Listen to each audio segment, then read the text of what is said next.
Papers या प्रभात exam YouTube channel का focus series 2023 programme है। इस प्रोग्राम के अंतर्गत हम प्रत्येक दिन आईएएस व पीसीएस की परीक्षाओं में पूछे गए 50 प्रश्नों का संपूर्ण विश्लेषणात्मक संकलन लेकर प्रस्तुत होंगे। हमें विश्वास है कि फोकस सीरीज 2023 का यह प्रोग्राम आपकी तैयारी को फोकस करने में महत्वपूर्ण भूमिका निभाएगा तथा आपकी सफलता को सुनिश्चित करेगा। धन्यवाद। भारतीय इतिहास। तो दोस्तों, आज का हमारा सबसे पहला प्रश्न है, निम्नलिखित में से कौन सा एक हड़प्पा का बंदरगाह है? ए. सिकंदरिया, बी. लोथल, सी. महास्थानगढ़, डी. नागपत्तनम। इसका सही उत्तर है ऑप्शन बी। लोथल हड़प्पा सभ्यता का बंदरगाह नगर था। इस स्थल की खुदाई जगपति जोशी ने करवाई। यहाँ के उत्खनन से बंदरगाह होने के प्रमाण मिले हैं। लोथल पुरास्थल गुजरात के अहमदाबाद जिले में भोगवा नामक नदी के किनारे सगरवाला गांव से 2 किलोमीटर उत्तर में स्थित है। इसकी खोज एस.आर. राव ने 1954 में की थी। इस स्थल के बारे में महत्वपूर्ण तथ्य तथा मिली वस्तुएं निम्न है। नाव की आकृति की 2 मोहरें तथा बंदरगाह, लकड़ी का अन्नागार, बैल, कुत्ता, खरगोश तथा चिड़िया की तांबे की मूर्तियां तथा मोहरें, युगल शवाधान की प्राप्ति जिसमें सिर पूर्व की ओर तथा पैर पश्चिम की ओर है और वे करवट लेकर लेटे हुए हैं, मनके बनाने वाले शिल्पियों की दुकानें, उत्तरावस्था की एक अग्निवेदी, अन्न पीसने की चक्की। अगला प्रश्न है, निम्नलिखित में कौन सी वह ब्रह्मवादिनी थी जिसने कुछ वेद मंत्रों की रचना की थी? ए. लोपामुद्रा, बी. गार्गी, सी. लीलावती, डी. सावित्री। इसका सही उत्तर है ऑप्शन ए। वैदिक साहित्य में लोपामुद्रा, अपाला, घोषा, सिक्ता, विश्वारा आदि कई ऐसे विदुषी स्त्रियों का उल्लेख मिलता है जिन्होंने वेद मंत्रों की रचना की थी। लोपामुद्रा अगस्त्य ऋषि की पत्नी थी। अगला प्रश्न, निम्नलिखित 4 वेदों में से किस एक में जादुई माया और वशीकरण यानी कि मैजिकल चार्म एंड स्पेल्स का वर्णन है? ए. ऋग्वेद, बी. यजुर्वेद, सी. अथर्ववेद, डी. सामवेद। इसका सही उत्तर है ऑप्शन सी। अथर्ववेद में कुल 20 अध्याय एवं नंदा सूक्तों में जादुई माया और वशीकरण के संदर्भ में विवरण दिया गया है। ऋग्वेद में 10 मंडल, 128 सूक्त और 10,462 मंत्र हैं। इसमें देव स्तुति एवं प्रार्थनाएं हैं। यजुर्वेद कर्मकांड एवं सामवेद गीत संगीत प्रधान वेद है। अगला प्रश्न, सल्तनत काल में फजाविल का अर्थ था? ए. अभिजात वर्ग को दिया जाने वाला अतिरिक्त भुगतान, बी. वेतन के बदले में निर्धारित मालगुजारी, सी. इकदारों द्वारा सरकारी खजाने में जमा की जाने वाली अतिरिक्त राशि, डी. कृषकों से की जाने वाली गैर कानूनी जबरन वसूली। इसका सही उत्तर है ऑप्शन सी। सल्तनत काल में फजाविल इकदारों द्वारा सरकारी खजाने में जमा की जाने वाली अतिरिक्त राशि थी। अगला प्रश्न, इतिहासकार बर्नी ने दिल्ली के सुल्तानों के अधीन भारत के शासन को वास्तव में इस्लामी नहीं माना क्योंकि ए. अधिकतर आबादी इस्लाम का अनुसरण नहीं करती थी, बी. मुस्लिम धर्मतज्ञ की उपेक्षा की जाती थी, सी. सुल्तान ने मुस्लिम कानून के साथ साथ अपने स्वयं के भी नियम बना दिए थे, या डी. गैर मुसलमानों को धार्मिक स्वतंत्रता दी गई थी। इसका सही उत्तर है ऑप्शन सी। इतिहासकार जियाउद्दीन बर्नी की रचना तारीख ए फिरोज शाही और फतवा ए जहांदारी में सल्तनत काल की प्रशासन व्यवस्था का विवरण दिया गया है। इसके अनुसार सुल्तान ने मुस्लिम कानूनों के साथ साथ अपने स्वयं के भी नियम बना दिए थे। अगला प्रश्न, विजयनगर के शासक कृष्णदेव राय की कराधान व्यवस्था से संबंधित निम्नलिखित कथनों पर विचार कीजिए। पहला, भूमि की गुणवत्ता के आधार पर भू राजस्व की दर नियत होती थी। दूसरा, कारखानों के निजी स्वामी एक औद्योगिक कर देते थे। उपरोक्त कथनों में से कौन सा या कौन से सही है? ए. केवल 1, बी. केवल 2, सी. 1 और 2 दोनों, डी. न तो 1 और न ही 2।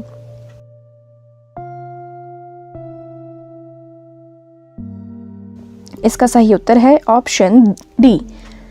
कृष्णदेव राय 1509 से 1529 ईस्वी का शासनकाल विजयनगर साम्राज्य का सर्वोत्तम युग था।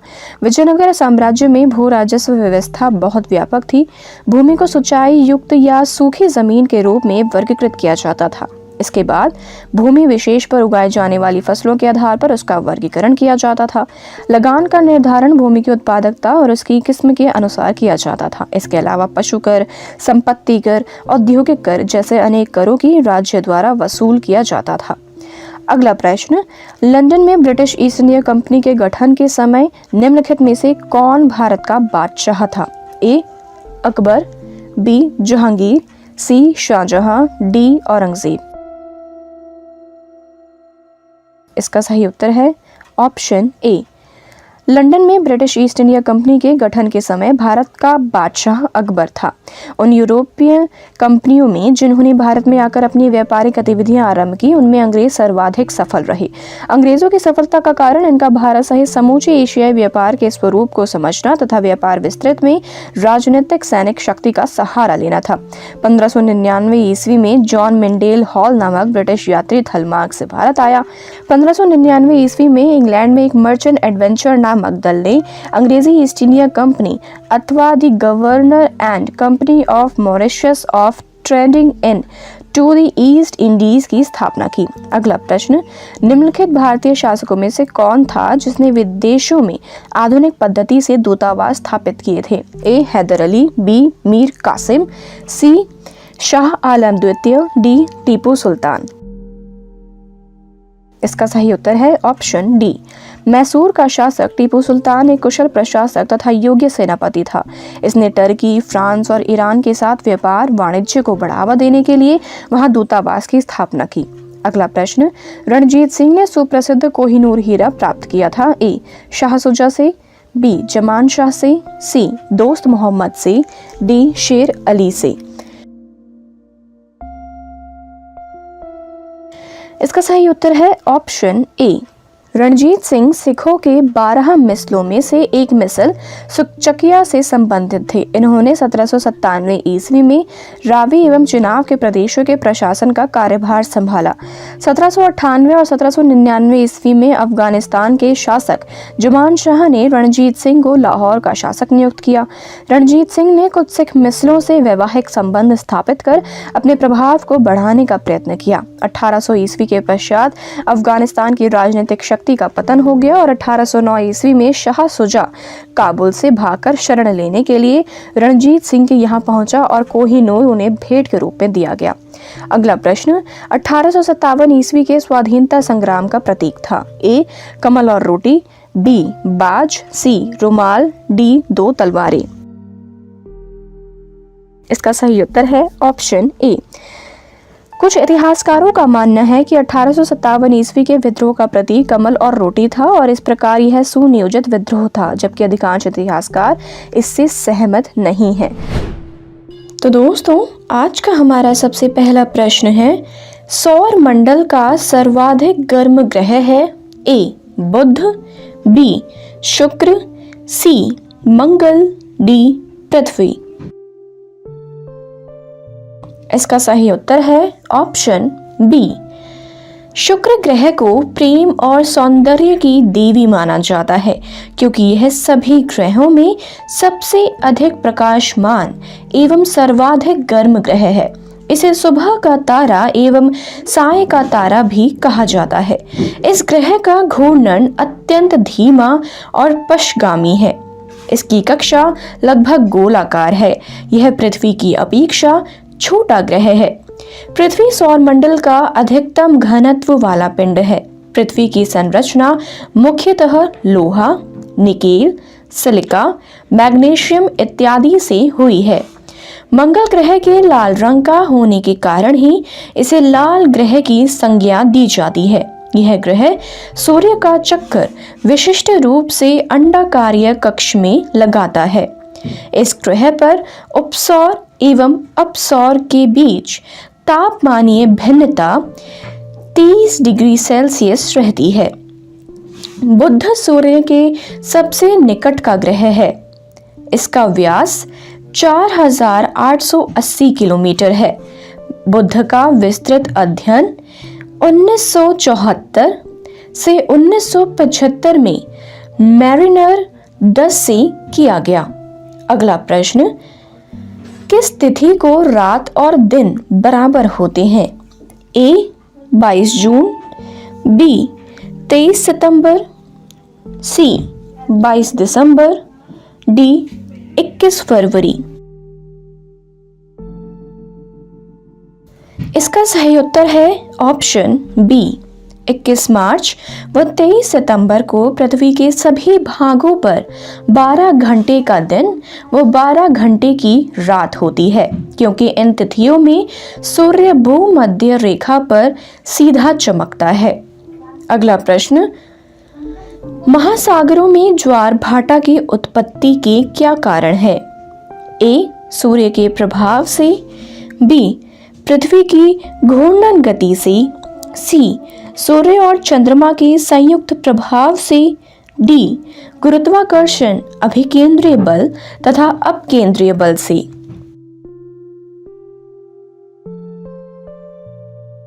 इसका सही उत्तर है ऑप्शन सी।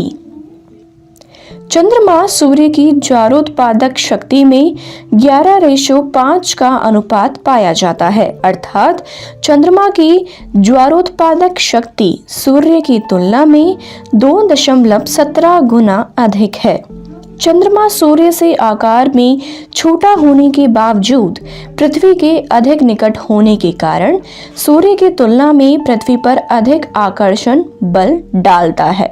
एक दिन में प्रत्येक स्थान पर 2 बार ज्वार एवं 2 बार भाटा पृथ्वी की घूर्णन गति के कारण आते हैं।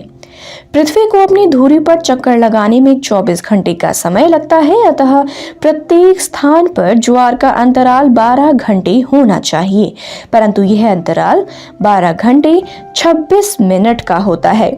इसका कारण पृथ्वी का घूर्णन एवं चंद्रमा का परिक्रमण है।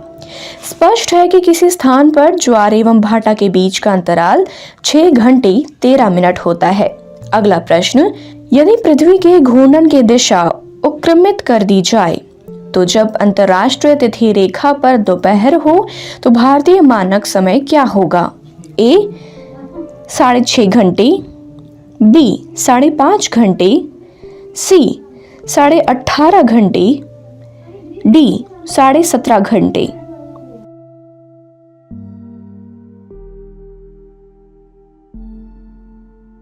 इसका सही उत्तर है option A.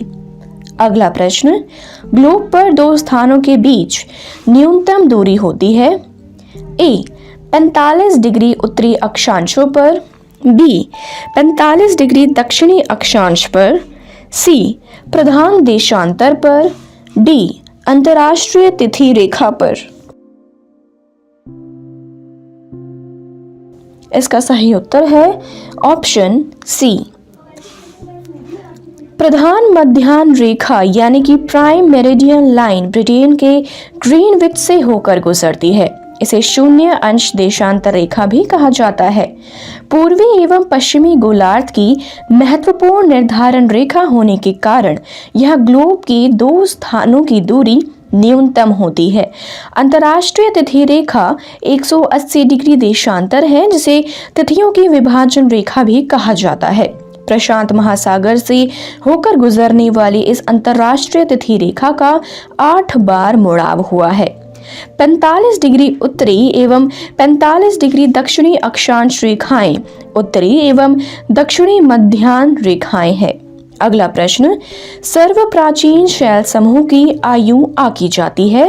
A potassium argon विधि से, बी C14 विधि से, सी RASI विधि से, डी यूरेनियम लैड विधि से। इसका सही उत्तर है ऑप्शन डी। प्राचीन शैल समूहों की आयु लाखों एवं करोड़ों वर्ष पुरानी होने के कारण यूरेनियम विधि द्वारा आंकी जाती है। अगला प्रश्न, भारत के संदर्भ में छत्तीसगढ़ किस भू आकृतिक प्रदेश के अंतर्गत आता है? ए उत्तरी मैदान, बी प्रायद्वीपीय उच्च भूमि, सी तटीय मैदान, डी उत्तरी पर्वत, ई उपरोक्त में से कोई नहीं।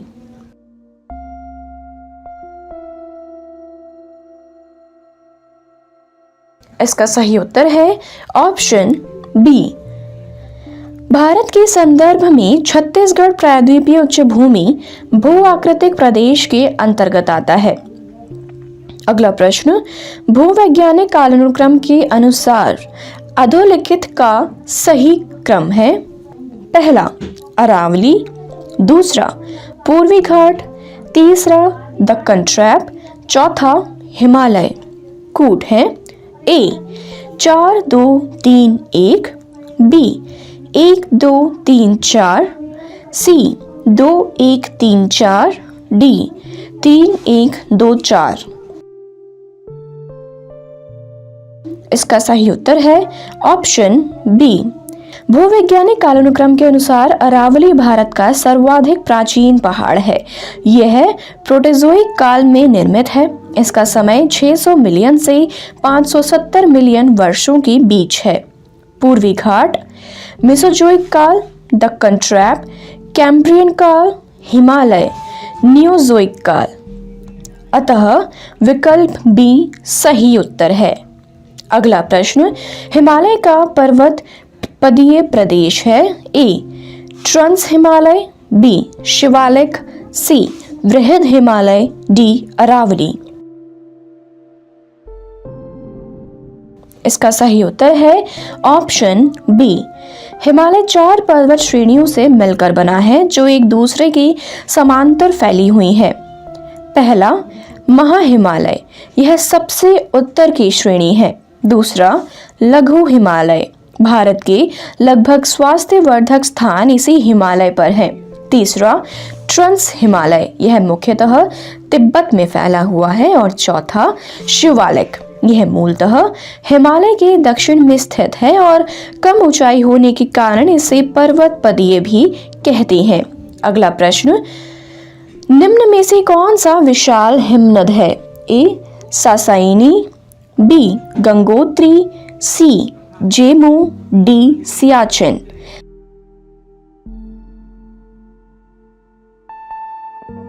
इसका सही उत्तर है ऑप्शन डी।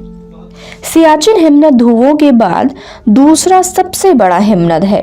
यह हिमालय काराकोरम श्रेणी का सबसे बड़ा हिमनद है। यह 75.6 किलोमीटर लंबा और 2.8 मीटर चौड़ा है। भारतीय राज्य व्यवस्था एवं शासन, जिसमें आज का हमारा सबसे पहला प्रश्न है, हम न्यायिक पुनरावलोकन की व्यवस्था रखते हैं। ए केवल भारत में, बी केवल यूके में, सी केवल यूएसए में, डी भारत और यूएसए दोनों में।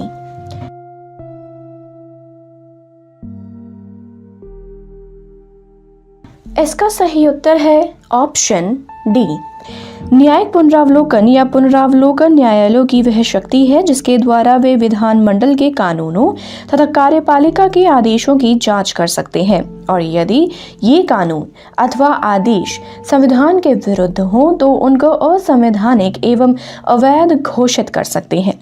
भारतीय संविधान द्वारा उच्चतम न्यायालय को न्यायिक पुनरावलोकन की शक्ति प्रदान की गई है, परंतु फिर भी भारत में न्यायिक पुनरावलोकन का क्षेत्र उतना व्यापक नहीं है जितना कि संयुक्त राज्य अमेरिका में है। वस्तुतः ऐसे कुछ कारण हैं जिन्होंने भारत में न्यायिक पुनरावलोकन की व्यवस्था को अमेरिका की तुलना में सीमित कर दिया है। अतः न्यायिक पुनरावलोकन की व्यवस्था संयुक्त राज्य अमेरिका व भारत दोनों में है। अगला प्रश्न, संघ का यह कर्तव्य होगा कि वह बाहरी आक्रमण तथा आंतरिक गड़बड़ी से प्रत्येक राज्य की रक्षा करे। ऐसा प्रावधान भारतीय संविधान के निम्न अनुच्छेदों में से किस एक में है? ए अनुच्छेद 215, बी अनुच्छेद 275, सी अनुच्छेद 325, डी अनुच्छेद 355।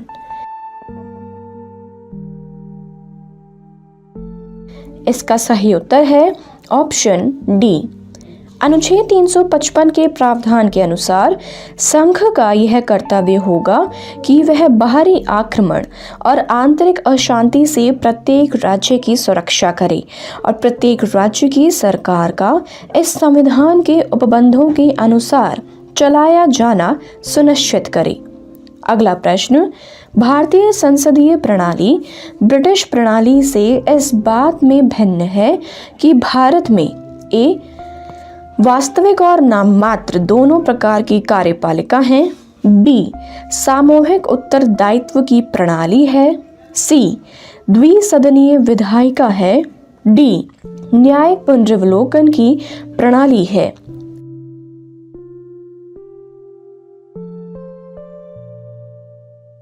इसका सही उत्तर है ऑप्शन डी।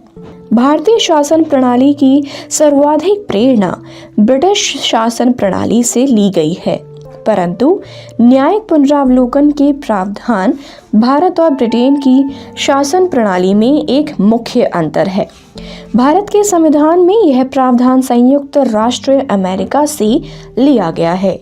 अगला प्रश्न, भारत के संविधान के उद्देश्यों में से एक के रूप में आर्थिक न्याय का किस में उपबंध किया गया है? ए उद्देशिका और मूल अधिकार, बी उद्देशिका और राज्य की नीति के निदेशक तत्व, सी मूल अधिकार और राज्य की नीति के निदेशक तत्व, या डी उपरोक्त में से कोई नहीं। इसका सही उत्तर है ऑप्शन बी। भारतीय संविधान की प्रस्तावना में आर्थिक समानता और आर्थिक न्याय का उल्लेख किया गया है। संविधान निर्माताओं ने किस प्रकार के भारत की कल्पना की थी, इसकी झलक संविधान की प्रस्तावना में देखने को मिलती है। इसके अलावा राज्य के नीति निर्देशक तत्व भी भारत के नागरिकों में आर्थिक समानता लाने हेतु निरंतर प्रयत्नशील रहे हैं। अगला प्रश्न, भारतीय संविधान की निम्न दी गई अनुसूचियों में से कौन सी एक राज्य के नामों की सूची तथा उनके राज्य क्षेत्रों का ब्यौरा देती है? ए पहली, बी दूसरी, सी तीसरी, डी चौथी।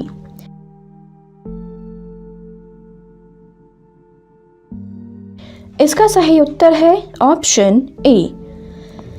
संविधान की पहली अनुसूची में भारत की सीमाओं और राज्यों के नाम, उनकी सीमाएं और केंद्र शासित प्रदेशों के नाम और सीमाओं का उल्लेख है। अगला प्रश्न, भारतीय संविधान के कौन से अनुच्छेद नागरिकता से संबंधित है? ए अनुच्छेद 3 से 10, बी अनुच्छेद 4 से 11, सी अनुच्छेद 5 से 11, या डी अनुच्छेद 6 से 11। इसका सही उत्तर है ऑप्शन सी। भारतीय संविधान के भाग 2 के अनुच्छेद 5 से 11 में नागरिकता के संबंध में चर्चा की गई है। इस संबंध में विस्तृत और स्थायी उपबंध नहीं है। यह सिर्फ उन लोगों की पहचान करता है जो संविधान लागू होने के समय भारत की नागरिक बने। अगला प्रश्न, निम्नलिखित में से किस एक अधिकार को डॉक्टर बी.आर. अम्बेडकर द्वारा संविधान की आत्मा कहा गया है? ए धर्म की स्वतंत्रता का अधिकार, बी संपत्ति का अधिकार, सी समानता का अधिकार, डी संवैधानिक उपचार का अधिकार।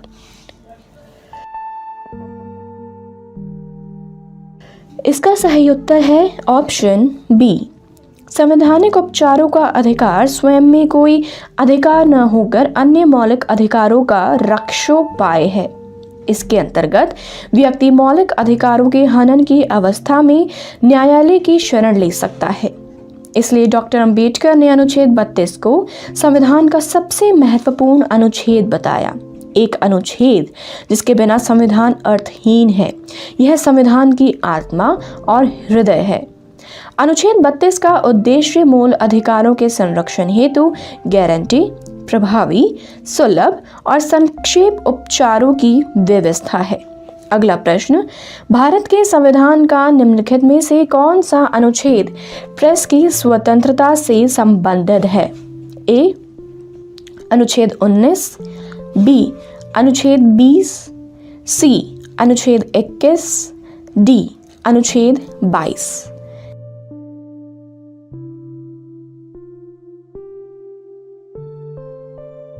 इसका सही उत्तर है ऑप्शन ए।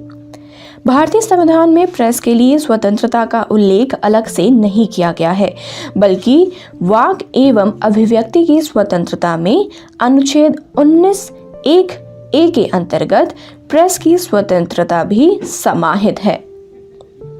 अगला प्रश्न, निम्नलिखित संवैधानिक उपचारों में से किसे पोस्टमार्टम भी कहा जाता है? ए प्रतिषेध, बी परमादेश, सी उत्प्रेषण, डी अधिकार परीक्षा। ई उपयुक्त में से कोई नहीं या उपयुक्त में से एक से अधिक। इसका सही उत्तर है ऑप्शन डी। संवैधानिक उपचारों में अधिकार परीक्षा को पोस्टमार्टम भी कहा जाता है। अगला प्रश्न, राज्य के नीति निर्देशक सिद्धांतों को भारतीय संविधान में शामिल किए जाने का उद्देश्य है? ए राजनीतिक प्रजातंत्र को स्थापित करना, बी सामाजिक प्रजातंत्र को स्थापित करना, सी गांधीवादी प्रजातंत्र को स्थापित करना, या डी सामाजिक और आर्थिक प्रजातंत्र को स्थापित करना।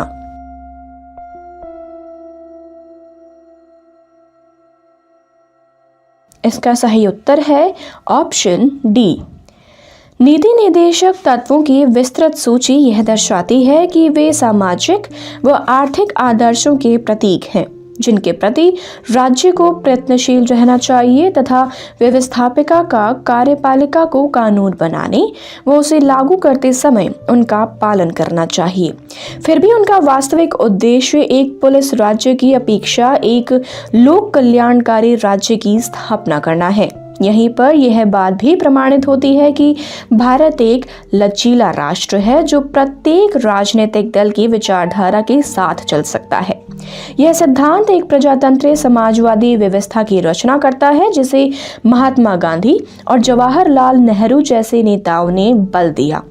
डॉक्टर अंबेडकर के शब्दों में, यदि ये राज्य के नीति निर्देशक सिद्धांत अपने निर्देशों व सारतत्व में समाजवादी नहीं है तो मैं यह समझने में असमर्थ हूं कि फिर समाजवाद और क्या है। तो दोस्तों, यह थी आज की वीडियो। उम्मीद करते हैं आपसे फिर मुलाकात होगी प्रभात एग्जाम के YouTube चैनल पर। तब तक के लिए नमस्कार। यूपीएससी की परीक्षा में बेटर मार्क्स लाने के लिए जरूर पढ़ें प्रभात प्रकाशन के प्रभात एग्जाम द्वारा प्रकाशित पुस्तक UPSC 27 years civil services preliminary exams 2022। IAS और डॉक्टर मनीष रंजन द्वारा इस लिखित पुस्तक में है आपको मिलेंगे 1995 से 2021 के जनरल स्टडीज और सीसेट के टॉपिक वाइज सॉल्व्ड पेपर्स और साथ ही पिछले 30 वर्षों के एसेज टॉपिक।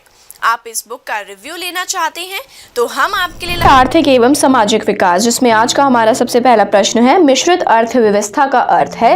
ए जहां कृषि और उद्योग दोनों को समान महत्व दिया जाता है, बी जहां राष्ट्रीय अर्थव्यवस्था में सार्वजनिक क्षेत्र के साथ साथ निजी क्षेत्र भी विद्यमान हो, सी जहां राष्ट्रीय अर्थव्यवस्था में भूमंडलीकरण की प्रक्रिया भारी मात्रा में स्वदेशी से प्रभावित हो, डी जहां आर्थिक नियोजन और विकास में केंद्र और राज्यों की समान भागीदारी हो।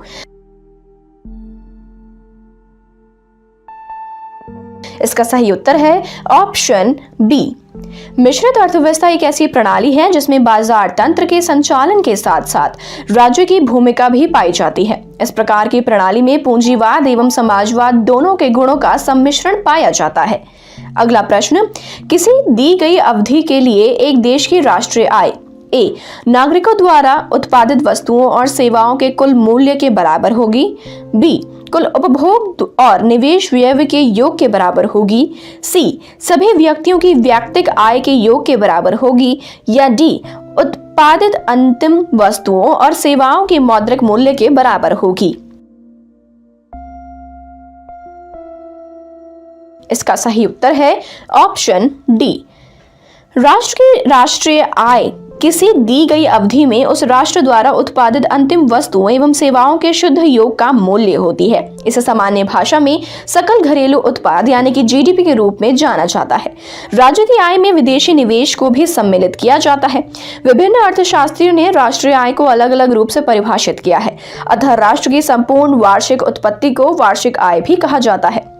अगला प्रश्न, 11वीं पंचवर्षीय योजना में निरूपित समावेशी विकास निम्नलिखित में से किस एक को सम्मिलित नहीं करता है? ए, गरीबी में कमी लाना, बी, रोजगार अवसरों का विस्तार करना, सी, पूंजी बाजार का सशक्तिकरण करना, डी, लिंग असमानता में कमी लाना। इसका सही उत्तर है ऑप्शन सी। 11वीं पंचवर्षीय योजना का कार्यकाल वर्ष 2007 से 2012 तक था। इस पंचवर्षीय योजना का मुख्य उद्देश्य समावेशी विकास था। इस योजना में गरीबी उन्मूलन के साथ साथ साक्षरता दर को बढ़ाना और रोजगार के नए अवसर के सृजन को प्रमुख स्थान दिया गया था। इसके अन्य लक्ष्यों में जीडीपी वृद्धि दर को 8% से बढ़ाकर 10% करना, कृषि आधारित वृद्धि दर को 4% प्रति वर्ष तक बढ़ाना, बाल मृत्यु दर को घटाकर 28% व मातृ मृत्यु दर को 1% करना, सभी गांवों तक बिजली पहुंचाना और देश के वन क्षेत्र में 5% की वृद्धि करना इत्यादि सम्मिलित थे। पूंजी बाजार का सशक्तिकरण करना इसके लक्ष्यों में सम्मिलित नहीं था। अगला प्रश्न, नेशनल प्लानिंग कमेटी का गठन किया? ए, जवाहरलाल नेहरू ने, बी, ए दलाल, सी, सुभाष चंद्र बोस, डी, लाल बहादुर शास्त्री। इसका सही उत्तर है ऑप्शन सी। भारत में नियोजन की आवश्यकता व संभावना पर विचार करने के लिए भारतीय राष्ट्रीय कांग्रेस ने सन 1938 में राष्ट्रीय नियोजन समिति यानी कि नेशनल प्लानिंग कमेटी का गठन किया। चूंकि 1938 में भारतीय राष्ट्रीय कांग्रेस के अध्यक्ष सुभाष चंद्र बोस थे, अतः कमेटी का गठन में उनका ही नाम आएगा, जबकि इस कमेटी का अध्यक्ष पंडित जवाहरलाल नेहरू को बनाया गया था। अगला प्रश्न, राष्ट्रीय ग्रामीण रोजगार गारंटी अधिनियम 2005 से संबंधित निम्नलिखित कथनों पर विचार कीजिए। पहला, इस अधिनियम के उपबंधों के अंतर्गत प्रत्येक ग्रामीण परिवार जिसके वयस्क सदस्य अकुशल शारीरिक श्रम करने के इच्छुक हैं को 1 वर्ष तक 100 दिनों का रोजगार मिलना एक मूल अधिकार बन गया है। दूसरा, इस अधिनियम के उपबंधों के अंतर्गत महिलाओं को प्राथमिकता दी जाएगी, जिससे रोजगार प्राप्त करने वाले व्यक्तियों में से आधी रोजगार की मांग करने वाली महिलाएं होंगी। उपरोक्त कथनों में से कौन सा कथन सही है? ए, केवल 1, बी, केवल 2, सी, 1 और 2, डी, न तो 1 और न ही 2।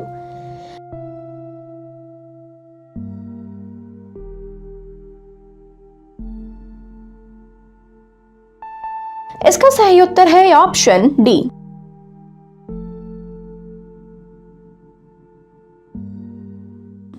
संसद द्वारा 2 फरवरी 2006 को राष्ट्रीय ग्रामीण रोजगार गारंटी अधिनियम 2005 योजना ग्रामीण क्षेत्रों में रोजगार शुरू करने के लिए प्रारंभ की गई। ग्रामीण विकास मंत्रालय द्वारा राष्ट्रीय ग्रामीण रोजगार गारंटी अधिनियम यानी कि नरेगा 2005 सरकार का प्रमुख कार्यक्रम है, जो गरीबों की जिंदगी से सीधे तौर पर जुड़ा है और जो व्यापक विकास को प्रोत्साहन देता है। यह अपनी तरह का पहला अधिनियम है जिसके तहत अभूतपूर्व तौर पर रोजगार की गारंटी दी जाती है। इसके तहत हर घर के एक वयस्क सदस्य को एक वित्त वर्ष में कम से कम 100 दिनों का रोजगार देने की गारंटी है। यह रोजगार शारीरिक श्रम के संदर्भ में है। इस अधिनियम का दूसरा लक्ष्य यह है कि ग्रामीण निर्धनों की आजीविका के आधार को मजबूत बनाया जाए। इस अधिनियम में महिलाओं की 33% श्रम भागीदारी को भी तय किया गया है। अगला प्रश्न है, अंत्योदय कार्यक्रम का उद्देश्य है? ए, अल्पसंख्यकों का विकास, बी, दलितों की उन्नति, सी, गरीबों में सबसे गरीब की सहायता, या डी, गरीबी का पूर्ण उन्मूलन।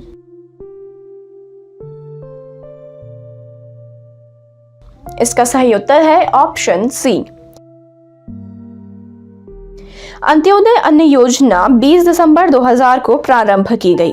इसके तहत देश के 1 करोड़ निर्धनतम परिवारों को प्रतिमाह 35 किलोग्राम अनाज विशेष रियायती मूल्य पर उपलब्ध कराया जाता है। इससे 1 वर्ष में सरकार पर 2300 करोड़ रुपए की अतिरिक्त खाद्य सब्सिडी का भार पड़ने का अनुमान है। इस योजना के तहत जारी किए जाने वाले गेहूं व चावल का केंद्रीय निर्गम मूल्य क्रमशः 2 रुपए तथा 3 रुपए प्रति किलोग्राम है।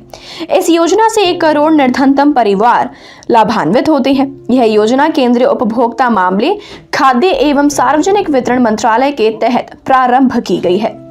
अगला प्रश्न, बैंकों को अपने रोकड़ शेष और कुल परिसंपत्ति के मध्य एक निश्चित अनुपात रखना पड़ता है। इसे कहते हैं ए SBR सांविधिक बैंक अनुपात, B SLR सांविधिक तरल अनुपात, C CBR केंद्रीय बैंक रिजर्व या D CLR केंद्रीय तरल रिजर्व।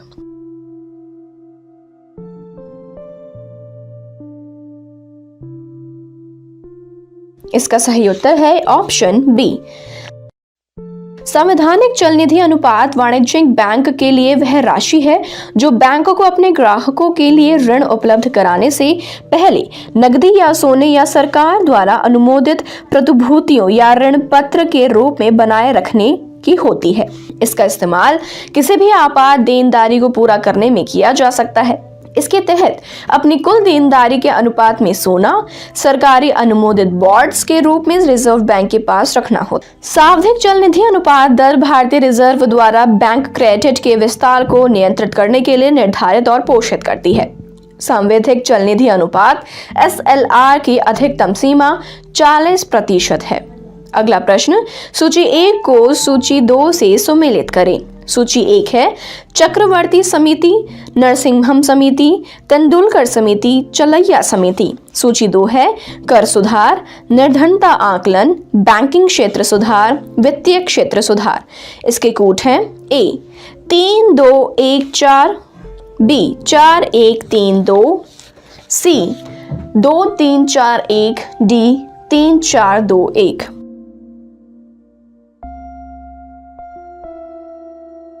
इसका सही उत्तर है ऑप्शन डी, यानी कि चक्रवर्ती समिति बैंकिंग क्षेत्र सुधार, नरसिंहम समिति का वित्तीय क्षेत्र सुधार, तेंदुलकर समिति का निर्धनता आकलन और चलैया समिति का कर सुधार। अगला प्रश्न है, किसी देश को ऋण जाल में फंसा हुआ कहा जा सकता है यदि ए उसे अंतर्राष्ट्रीय मुद्रा कोष द्वारा लगाई गई शर्तों का पालन करना पड़ता है, बी उसे बकाया कर्ज पर ब्याज के भुगतान के लिए ऋण लेना पड़ता है, सी विदेशी ऋणदाताओं ने उसे ऋण अथवा सहायता देने से इनकार कर दिया है, या डी विश्व बैंक बकाया ऋण के साथ साथ नए ऋणों पर ब्याज की बहुत अधिक दर वसूल करता है। इसका सही उत्तर है ऑप्शन बी। जब किसी देश को पहले से ही लिए गए ऋण के ब्याज का भुगतान करने के लिए भी ऋण लेना पड़े तो उसे ऋण के जाल में फंसा हुआ देश कहा जा सकता है। अगला प्रश्न, भारत में घाटे की वित्तीय व्यवस्था किसके लिए संसाधनों को बढ़ाने के लिए उपयोग की जाती है? ए आर्थिक विकास के लिए, बी सार्वजनिक ऋण चुकाने के लिए, सी भुगतान शेष का समायोजन करने के लिए, या डी विदेशी ऋण कम करने के लिए।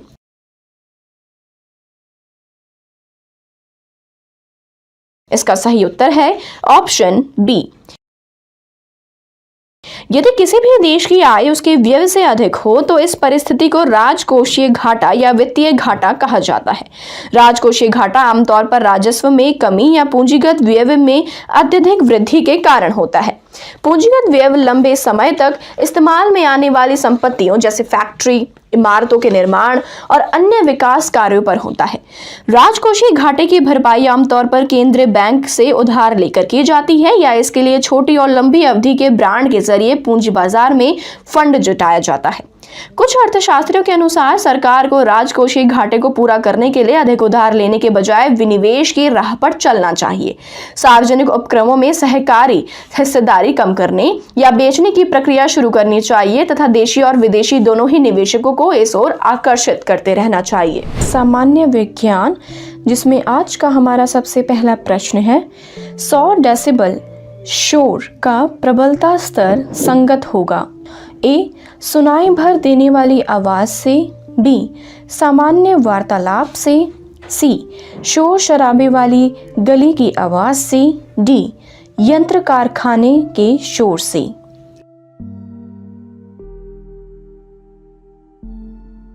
इसका सही उत्तर है ऑप्शन डी। डेसिबल ध्वनि की तीव्रता को मापने की इकाई। सुनाई भर देने वाली आवाज़ 15 से 20, सामान्य वार्तालाप 40 से 60, शोर शराबे वाली गली 90 से 95, यंत्र कारखाना 100 से 105। अगला प्रश्न, निम्नलिखित में से किसमें ऋणात्मक आवेश होता है? ए x Kiran, be alpha Kiran, C beta Kiran, D gamma Kiran.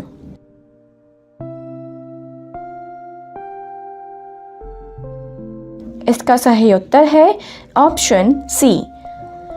Alpha Kiran धनावेशित helium नाभिक, बीटा किरण ऋणावेशित इलेक्ट्रॉन एवं गामा किरण अनावेशित प्रोटीन होती है। अगला प्रश्न, एक लड़की झूले पर बैठी स्थिति में झूला झूल रही है। उस लड़की के खड़े हो जाने पर प्रणोद आवर्तकाल ए कम हो जाएगा, बी अधिक हो जाएगा, सी लड़की की ऊंचाई पर निर्भर करेगा, डी अपवर्तित रहेगा।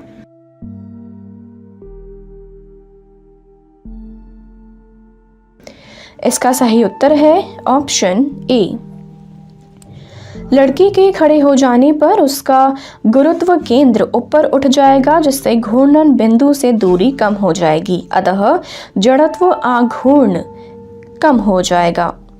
अगला प्रश्न, भौतिक परिवर्तन का एक उदाहरण है।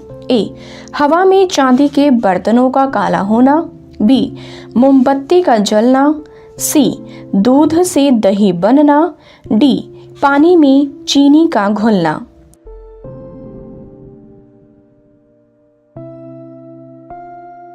इसका सही उत्तर है ऑप्शन डी। पानी में चीनी का घुलना एक भौतिक परिवर्तन है, क्योंकि वाष्पन द्वारा चीनी को पुनः प्राप्त किया जा सकता है। भौतिक परिवर्तन वह परिवर्तन है जिसमें पदार्थ का पूर्व रूप पुनः प्राप्त किया जा सके, जबकि रासायनिक परिवर्तन वे पदार्थ का पूर्व रूप प्राप्त नहीं किया जा सकता। जैसे दूध से दही बन जाने पर दही से किसी भी प्रकार दूध नहीं प्राप्त हो सकता। अगला प्रश्न, रेडियोधर्मी पदार्थ उत्सर्जित करता है। ए अल्फा किरण, बी बीटा किरण, सी गामा किरण, डी उपरोक्त सभी। इसका सही उत्तर है ऑप्शन डी।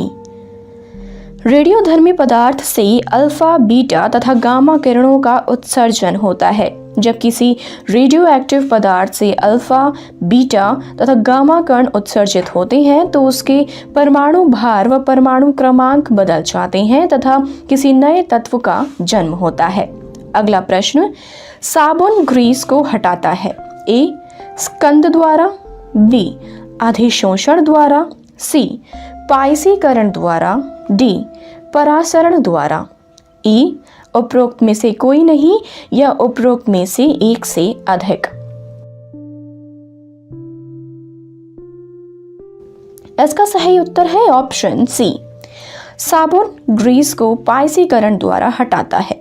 पाइसीकारक सामान्यतः ध्रुवीय समूहों युक्त लंबी श्रृंखला वाले यौगिक होते हैं। अगला प्रश्न, तालाबों और कुओं में निम्नलिखित में से किस एक को छोड़ने से मच्छरों को नियंत्रित करने में मदद मिलती है? ए केकड़ा, बी डॉगफिश, सी गैम्बूसिया फिश, सी घोंगा। इसका सही उत्तर है ऑप्शन सी गैम्बूसिया फिश। इसे सामान्यतः मच्छर फिश के नाम से भी जाना जाता है। मादा गैम्बूसिया एक घंटे में लगभग 225 लार्वा को खा जाती है। इसको तालाबों एवं कुओं में छोड़ने से मच्छरों को नियंत्रित करने में मदद मिलती है। अगला प्रश्न, डीएनए की खोज किसने की? ए जेम्स वॉटसन एवं Francis Crick, B Gregor Mendel, C Johannsen, D Hargobind Khurana, E उपयुक्त में से कोई नहीं या उपयुक्त में से एक से अधिक। तो इसका सही उत्तर है ऑप्शन सी डीएनए का पूरा नाम डीऑक्सीराइबोस न्यूक्लिक एसिड है, जो किसी भी जीवित प्राणी की कोशिका में पाया जाता है। इसकी खोज वर्ष 1869 में जोहानसन ने की। अगला प्रश्न, कायिक कोशिका न्यूक्लियर अंतरण प्रौद्योगिकी का क्या अनुप्रयोग है? ए, जैव डिंबनाशी का उत्पादन, बी, जैव निम्नीकरणीय प्लास्टिक का निर्माण, सी, जंतुओं को जननीय क्लोनिंग, डी, रोगमुक्त जीवों का उत्पादन। इसका सही उत्तर है option C. Somatical cell nuclear transfer technology का प्रभावकारी उपयोग प्रजनन क्लोनिंग में किया जाता है। डॉली एक सफलतम क्लोड भेड़ थी जिसे वर्ष 1976 में इस तकनीक के अंतर्गत तैयार किया गया था। इसका प्रयोग लुप्तप्राय जीवों को बचाने के लिए किया जाता है। आनुवंशिकी और वृद्धि जीव विज्ञान के अंतर्गत कायिक कोशिका न्यूक्लियर अंतरण प्रौद्योगिकी का उपयोग प्रयोगशाला में अंड कोशिका और कायिक कोशिका के माध्यम से सूक्ष्म भ्रूण का निर्माण करना होता है। इस प्रौद्योगिकी में नाभिक रहित अंड को दाता की कायिक कोशिका में अधिरोपित कर दिया जाता है। अगला प्रश्न, जेनेटिक्स निम्नलिखित में से किसका अध्ययन है? ए, मेंडल का नियम, बी, जैव विकास, सी, डीएनए संरचना, डी, आनुवंशिकता और विचरण। इसका सही उत्तर है ऑप्शन डी।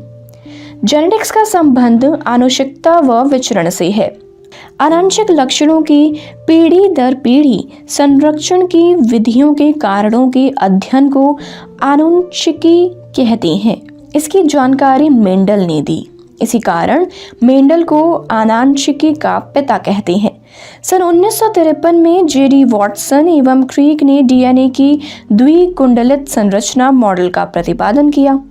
प्रारंभिक निम्न कोटि के जीवों से क्रमिक परिवर्तनों द्वारा अधिकाधिक जीवों की उत्पत्ति को जैव विकास कहते हैं।